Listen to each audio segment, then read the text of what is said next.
Replacing a toilet from start to finish. First, I'm going to start with shutting the water off and flushing the bowl. From there, I'm going to shop back inside the bowl and inside the tank. From there, loosen the bolts holding the toilet down to the floor. Disconnect the water supply connection and you can lift the bowl right off the ground.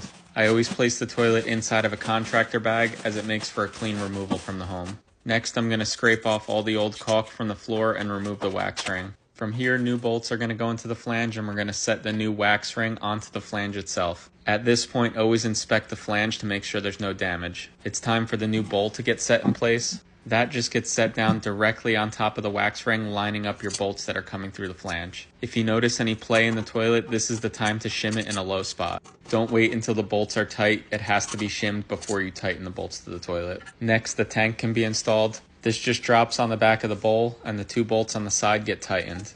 There is a tank gasket. It's very important that this is lined up to create a seal.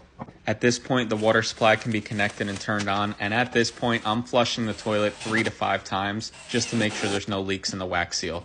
I do this while I'm installing the tank lid and the toilet seat. The last step is to caulk around the base of the bowl. I always do those test flushes before I caulk the toilet because it's much easier and cleaner to pull the bowl up if there's an issue rather than after it's caulked. And that's it. This new Kohler toilet's ready for the big one.